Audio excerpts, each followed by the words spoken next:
iyadoo maalmihii la soo dhaafay uu jiray khilaaf u dhexeeya madaxda dowladda federaalka iyo kuwa maamul goboleedyada ayaa sida qorshuhu yahay lagu wadaa inuu garowa ka furmo shir lagu xalinayo khilaafka dowlad goboleedyada iyo dowladda federaalka. haddaba waxaanu mikrofoonka la dhex qaadnay shacabka magaalada Gaalkacyo oo ka aragti dhiibtay shirkaasi baaqna u diray madaxda Soomaaliya. bismillaah aniga Xuseen Cismaan Faarax haddii aan ka hadlo fikirkayga ku aadan shirka maamul goboleedyada iyo madaxweynaha iyo ra'iisul wasaaruhu isugu imaanayaan caasimadda maamul goboleedka Puntland waxaan arkaa mid aad u fiican in la isku yimaado oo maamul goboleedka iyo federaalka iyo inay wada heshiiyaan oo meel wada fariistaan oo maxkamad oo dhigaan dalkii in hoggaan hal meel hoggaan loo socdo. waxaan arkaa arintaas in aad u habboon tahay in la kala dido oo mar walba ana xaggan joogaya kala dhaho oo nin walba fikir gaar ah aamin waxa fiican in la midoobo oo isku ujeedo la noqdo ilaa hal dal baa leeyahay hal dawlad baa leenahay oo Soomaaliya leeyahay dawladda federaalka leenahay dowladda federaalkana waa maamul goboleedyadii oo dhisan oo isku tagay oo metela maamul goboleedyo kala metela xubno kala metela ka dhisan tahay marka in la wada hadlo oo loo fariisto hal meel loo socdo aad ayuu habboon tahay uu qabaa. adna magacaaga bismillaahir rahmaanir alxamdulillaah rabbil caalamiin magacayga waa Cabdullaahi Cabdirasaaq Maxamed haddii fikirkaas aan ka hadlo horta saaxiibkay Xuseen ayaan ku raacsanahay maamul goboleedyada iyo dowladda federaalka waxay isugu imaan karaan waa wada hadal danta Soomaaliya inay ka dhaxaysa waxaan aaminsanahay qof Soomaali ah oo maanta meel isugu tagay oo dadka shacabka ama Soomaaliyeed oo dhibaataysan oo abaaruhu jiraan oo colaaduhu jiraan oo wax qabad dadka macluusha haysato dadku ciyaalka dadka dhalinyarada iska tahriibayaan danta mustaqbalka in laga wada hadlo aad iyo aad boqolkiiba baa soo dhaweynaya fikirkan aan ku darsanay waxay tahay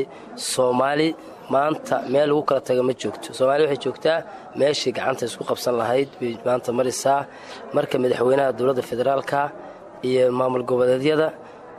khaasatan Puntland waxaan dhihi karaa qodob loo baahnaa ama point loo baahnaa oo ka maqan Soomaalida kale uu maanta muujiyay madaxweynahana u hambalyeynay Puntland. hal su'aal haddaan ku weydiiyo markasta madaxda maamul goboleedyada waxay yiraahdaan madaxda dowladda federaalka waxay isku soo koobeen siyaasadii dalka marka adiga taas meeni muuqataa aragti ahaan shacabka horta arintaas maamul goboleedyadu waxaan dhihi karaa hal arin ayay macnaha xawaaye ka beermarsan yihiin oo ah Soomaali dowlad bay dhisatay markii la dhisayena waxay ka yimaadeen maamul goboleedyada ka yimaadeen iyagoo metelaya qabiil ha metelaan maamul goboleed ha metelaan waxayna ay isugu tageen danta Soomaaliya ahayd marka waxaan dhihi lahaa maamul goboleedkii xogaay wax tabanaya inuu si degan ama si wanaagsan inuu u sheegto sababtoo ah dantaadna Soomaaliya bay ka dhaxaysaa laakiin anagu waxaan dhihi lahaa arintan hadda taala meesha yaa la mucaaradin hadda waxa u muuqda Soomaaliya dawlad iftiimisa muuqata ra'iisul wasaaraha iyo madaxweynaha federaalka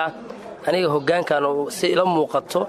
waa dad u baahan maanta garab haddaana garab istaaginna wax noo soconaya ma jiro maanta. waa mahadsan tahay ku soo dhawow adiguna magacaaga ku bilow ka waran aragtidaada ku aadan shirka madaxda federaalka iyo maamul goboleedyada kaga furmaya magaalada Garowe. bismillaah alxamdulillaah magacaygu waa Burhaan Xasan Ibraahim jooga magaalada Gaalkacyo gobolka Mudug. oda arintan waa soo dhaweynayaa shirkan ka furmaya magaalada Garowe. runtii waxaad moodaa dhowr jeer inay soo noqnoqotay arintan oo inta Garowe lagu shiro haddana ay waxba ka soo naasacdan waayeen laakiinse waxaan dhihi lahaa maamul goboleedyada iyo dowladda federaalka ah oo xubinka ah inay isfahmaan oo isfahan meel dhex wax isku keenaan khilaafka ay joojiyaan sababtoo waxa weeyaan dowladda federaalka ah waxa weeyaan waa dowladda dhexe ee wadanku uu iska lahaa dowladda maamul goboleedana waxa weeyaan iyagana xubin bay ka yihiin waxa la rabaa in dowladda federaalka ah ay ka dambeeyaan oo waxa weeyaan isfeer orodka ay iska daayaan dowladda federaalkana waxa la rabaa wax allaala wixii maamul goboleedyada ay tamanayaan inay soo dhaweyso ay kursiga waxa weeyaan miiska ay wada yimaadaan ay meel fiican ay wax isku keenaan iyadoo loo danaynayo shacabka Soomaaliyeed maanta shacabka Soomaaliyeed dhibaato haysata waxa weeyaan wadanku waxa weeyaan isbedel baa ku yimid waxa weeyaan waxa jira dhib fara badan baa jira wadanku waxa weeyaan amni la'aan baa jira waxa jira abaara jira dadku waa iska duruufaysan marka iyadoo lagu bays gareynayo oo laga duulayo shacabka Soomaaliyeed in la caawiyo waxaa la rabaa dowladda federaalka ah waa hooyadii waxa weeyaan wadanka weeyaan maamul goboleedkuna waxa weeyaan waa inay ka dambeeyaan ayagana runtii in mar walba shir la qabto haddana waxa weeyaan marka shirkaas lagu kala tago haddana khilaaf uu yimaado. marka hore waxa weeyaan waxyaalaha aan shacab ahaan la yaabanahay waxa weeyaan marka hore waxa weeyaan waa la wada faraxsan yahay, sawirra la gelayaa, shaah baa la wada cabiyaa, haddana meeshaas waxa weeyaan qodobo baa ka soo baxaya. haddana qodobadii ka soo baxayay waxaad moodaa inaysan wax dhaqan gala aysan jirin, oo markii mataqaana lagu kala tago meeshaasi maamul goboleed kasta madaxweynaha ka ah uu leeyahay waxaan aadaynaa waan qaraabanaynaa. ereyga waan qaraabanaynaa waxa weeyaan waxay dhabarjab ku tahay shacabka Soomaaliyeed. sababta waxa weeyaan ma xuma qofku inuu wax raadsado, laakiinse waxa weeyaan si nidaamsan oo aan dawladda federaalka aan duminayn aan shacabkana waxa weeyaan aan duminayn in wax lagu raadsado. sababta waxa weeyaan dawladda dhexe ayadaa waxay maamul goboleedyada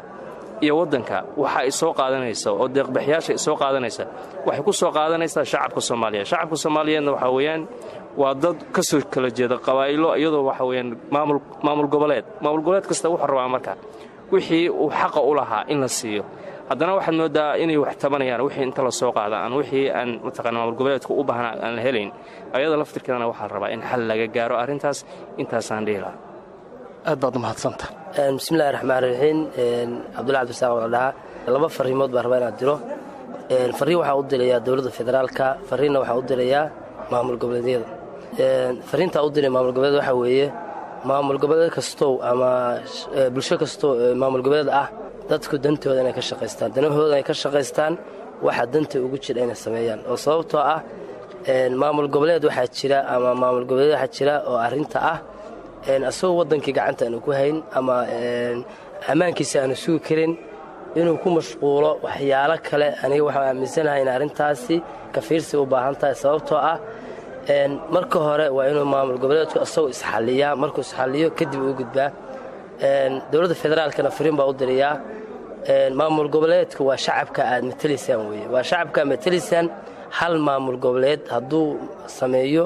ama fikrad in ku dayaan waa dadkiinni u jilicsanaada una ronaada hana ka daalina waxa weeye saa u soo dabi kardha.